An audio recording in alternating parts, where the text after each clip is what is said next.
रायपुर में कोरोना को लेकर हाई लेवल मीटिंग जारी थी। इसको लेकर टीएस सिंहदेव अब क्या कह रहे हैं, आइए सुनते हैं। बहुत उत्साहजनक टीकाकरण के कल के आंकड़े आए, जिसमें हम लोगों ने 2.5 लाख के आसपास की वैक्सीनेशन की स्थिति को पाया है।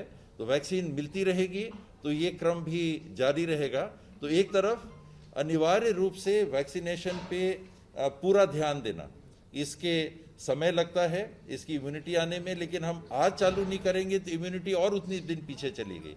तो जल्द से जल्द वैक्सीनेशन जो टारगेट ग्रुप है उनको लगाना, ताकि उनको जब लग जाए तो नेक्स्ट ग्रुप जो छूटा हुआ है उनका भी वैक्सीनेशन जल्दी से जल्दी चालू हो सके। तो ये सारी बातों को लेके एचआर की बात आई, एचआर के लिए कैसी व्यवस्थाएं कर सकते हैं, दवाइयाँ, उनके पेमेंट, सब जगह अब दबाव फिर से बन गया है सामानों के उपलब्धता का।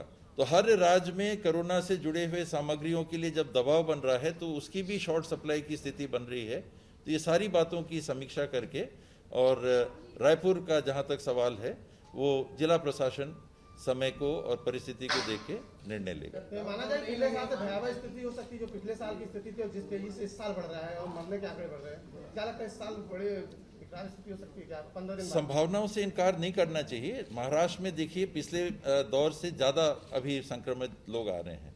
हम महाराष्ट्र के बगल में है, हमारा सबसे ज्यादा अगर प्रभाव पड़ रहा है तो मुझे लगता है कि महाराष्ट्र से ही पड़ रहा है।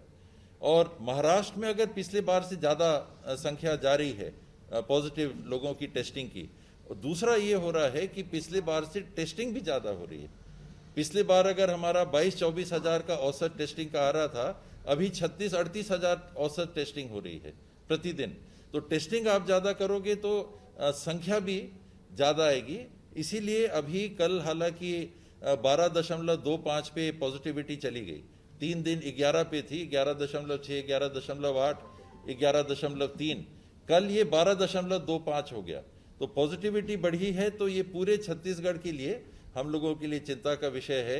दुर्ग है, बेमेतरा है, राजनांदगांव है, बिलासपुर है, कुछ अन्य जिले हैं, गरियाबंद है, जहां संक्रमण अचानक कभी मुंगेली में बढ़ जाता है। तो 3 दिन 4 दिन को स्टडी करके कि वहां फिर जैसी स्थिति बन रही है। और रायपुर पे दबाव अन्य जिलों का भी बहुत बना हुआ है। तो ना केवल रायपुर को, बगल के जिलों को देखना पड़ रहा है, रायपुर के लिए बगल के जिलों की भी व्यवस्था को मजबूत करने की आवश्यकता है। तो रायपुर अकेले सिर्फ रायपुर का देखिए वो पर्याप्त नहीं है, बगल के जिलों की भी व्यवस्था हमको मजबूत करनी पड़ेगी, ताकि वो उपचार जो वहां मिल सकता है उसके लिए रायपुर पे दबाव ना बने। सर लॉकडाउन मान के चलिए रायपुर में सर अभी नहीं लग रहा है, वो कलेक्टर को फैसला लेना है। सर दुकानों को लेकर कुछ निर्णय लिए गए, रोकथाम के लिए कोई निर्णय लिया गया है कि ये सारी बातें जो मैंने कही ये रोकथाम के लिए है। कैसे लोगों को वैक्सीनेशन के समय बताना, कैसे प्रोटोकॉल उनको उसके बाद मेंटेन करना है। वैक्सीनेशन से एक उनका उत्साह भी बनता है कि अरे चलो हमारे पास बचाव के लिए कोई बात आई। तो मनोवैज्ञानिक परिस्थिति भी कोरोना की लड़ाई में एक बहुत महत्वपूर्ण हिस्सा रखती है। तो वैक्सीनेशन के साथ मनोवैज्ञानिक परिस्थिति का भी लाभ नागरिकों को मिल सके। भीड़ भाड़ की स्थितियों को नियंत्रित करना, बाजार हैं इत्यादि, इनको कैसे वो करेंगे, वो कलेक्टर साहब, हम लोगों ने जो समीक्षा की है वो उनको सहयोग करेगा इन निर्णयों को लेने के लिए कि हमको क्या करना चाहिए रायपुर। अच्छा, बाहर से आने वालों को लेकर असमंजस की स्थिति बनी है कि 7 दिन को क्वारंटीन होना या नहीं होना, जैसे जो बाहर से आ रहे हैं, चाहे फ्लाइट से आ रहे हो, चाहे ट्रेन से, तो डायरेक्ट होम क्वारंटीन होना चाहिए, नियम है कि अपने से होना चाहिए, क्योंकि बहुत ज्यादा नियम भी है। तो उसमें बहुत कड़ाई ऐसी नहीं हो रही है, लेकिन विभाग को आज की परिस्थिति को देखते हुए ये देखना चाहिए कि क्वारंटीन, खासकर नेता लोग आते हैं फ्लाइट से बाहर से आते हैं, उनको लेकर भी विपक्ष, नेता परिनेता सब जो भी हो, नेता देखिए उंगलियों में गिन लीजिए। हालांकि हम कह सकते हैं मीडिया के साथ कि उनका भी एक्सपोजर ज्यादा रहता है, लेकिन वो उंगलियों में है। लाखों में आते हैं समाज के लोग, नेता कितने जाएंगे? 100, 200, 500 कितने जाएंगे? आसाम जाएंगे, दूसरे जगह चुनाव में कितने जाएंगे? मौत के आंकड़ों को लेकर भी लगातार विपक्ष सवाल खड़े कर रहे हैं कि क्या पारदर्शिता है और किस तरह से स्वास्थ्य विभाग पूरी पारदर्शिता से मौत के आंकड़ों पर निधि से जुड़ा हुआ है। उसी में मैं जोड़ देता हूँ, नेता प्रतिपक्ष ने कहा है कि लगातार जो मौतें हो रही हैं वो सरकार छिपा रही है। रोज करीब 12 मौतें हो रही हैं प्रदेश में, लेकिन सरकारी आंकड़ों में, लेकिन जो छुपा रहे हैं आंकड़े और उसके हिसाब से 112 मौतें हो रही हैं, सरकार बता नहीं रही है। सरकार के डेली आंकड़े जो अभी औसत मौत के हैं वो 12 नहीं 30 हैं। 25 से 30 मृत्यु प्रतिदिन हो रही है और हम लोग के लिए बड़ी चिंता का विषय यही है कि मृत्यु हो रही है। नेता प्रतिपक्ष जी को अगर कोई जानकारी है कि किसी की मृत्यु हुई है और वो कोविड पॉजिटिव थे और सरकार ने छुपाया है तो जरूर वो बताएं। टीएस बाबा की मृत्यु हुई, वो कोरोना पॉजिटिव थे, नेता प्रतिपक्ष जी को मालूम है, बता दें। ऐसे नहीं कोई बात करनी चाहिए, खास करके कोविड के समय में, जो शुद्ध रूप से राजनीतिक हो। उनके पास जानकारी है तो बताएं।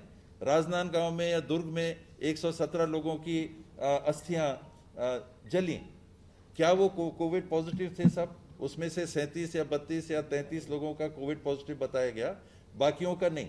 तो अगर आपको मालूम है कि ये 32-33 के अलावा फलाना व्यक्ति कोविड पॉजिटिव था और सरकार ने उसको छुपाया या अपने आंकड़ों में नहीं लिया, आप बताएं, उसको अवश्य जोड़ेंगे। आपने देखा कि हम लोगों ने सैकड़ों लोगों को जोड़ा, 400, 500, 600 लोगों को छत्तीसगढ़ की सरकार ने जोड़ा था जो बीच में किसी कारण से छूट गए थे। तो ये व्यवस्था हम लोगों ने पारदर्शी रखने का प्रयास किया और भविष्य में भी पारदर्शी रही।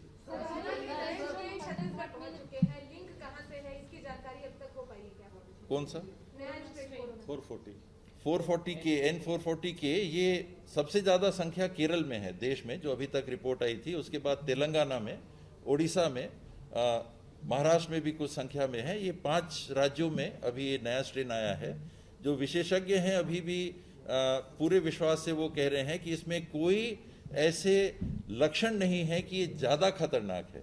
ये सामान्य स्ट्रेन है, जैसा कोई म्यूटेशन होता है, ये भी एक म्यूटेशन है। और देश में ही 10,000 से ऊपर म्यूटेशन रिकॉर्ड किए गए, 10,000 से ऊपर, और ये म्यूटेशन होते रहेंगे आने वाले समय में। ये कोरोना या किसी भी वायरस का स्वभाव है कि अपने बचाव के लिए वो म्यूटेट करता रहता है। जिले में टेस्टिंग किट खत्म हो गई है और कई जिलों की यही स्थिति है, वहाँ का टेस्टिंग किट कम है, लक्ष्य रखा हुआ इतना बड़ा, बिना टेस्टिंग किट के कैसे ये संभव है, कैसे काम करेंगे और बिना टेस्टिंग के मरीजों को कैसे?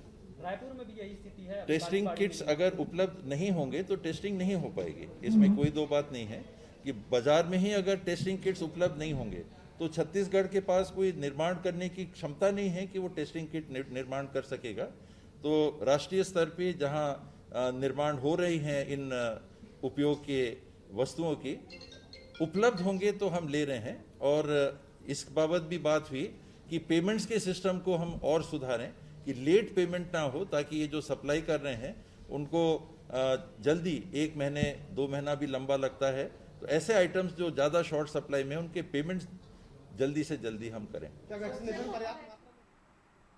तो ये आप सुन रहे थे स्वास्थ्य मंत्री टीएस सिंहदेव को। वैक्सीनेशन में तेजी लाने की उन्होंने बात कही है। साथ ही कहा है कि जिला प्रशासन ही लॉकडाउन लगाने पर फैसला लेगा।